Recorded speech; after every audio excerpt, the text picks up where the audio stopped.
ഇന്ന ഫീ ഖൽഖിസ് സമാവാതി വഖ്തിലാഫിൽ ലൈലി ലആയാതിൻ ലിഉലിൽ അൽബാബ്.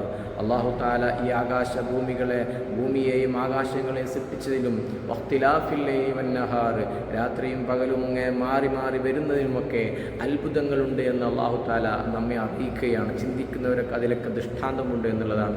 സൂര്യവെളിച്ചം വരുന്നിടത്ത് പകലും സൂര്യവെളിച്ചം പോകുമ്പോൾ ഇരുട്ടുമാവുകയാണ്. അപ്പോൾ പ്രകൃതിയുടെ മൊത്തത്തിലുള്ള അവസ്ഥ ഇരുട്ടാണ്. എവിടെയാണോ നക്ഷത്രങ്ങളുടെ വെളിച്ചമുള്ളത് അവിടെ മാത്രമാണ് പകൽ അനുഭവപ്പെടുന്നത്. ഈ ഭൂമിയെക്കുറിച്ച് നമ്മൾ ചിന്തിക്കുമ്പോൾ തന്നെ പകലും രാത്രിയുമൊക്കെ മാറി മാറി വരുന്നു. ഒരേ സമയമല്ല, എല്ലായിടത്തും ഒരേ സമയമല്ല. അതുകൊണ്ട് തന്നെ ഈ അറഫ എന്ന് പറയുന്ന ദിവസം അത് മക്കയിലുള്ള ദിവസം തന്നെ ആയിരിക്കണം നമ്മുടേതുമെന്ന് ശാഠ്യം പിടിക്കുന്നത് യാതൊരു അർത്ഥവുമില്ലാത്ത, ഭൂമിയെക്കുറിച്ചും രാപ്പകലെക്കുറിച്ചും ചിന്തിക്കാത്ത അർത്ഥശൂന്യമായ ഒരു ചിന്തയാണ്. അതുണ്ടാകാൻ പാടില്ല. കാരണം നമുക്കറിയാമല്ലോ, എല്ലായിടത്തും സമയം ഒരുപോലെയല്ല, സമയം കറങ്ങിക്കൊണ്ടിരിക്കുകയാണ്. സൂര്യ വെളിച്ചത്തിൻ്റെ കറക്കത്തിനനുസരിച്ച് സമയത്തിനും വ്യത്യാസമുണ്ട്.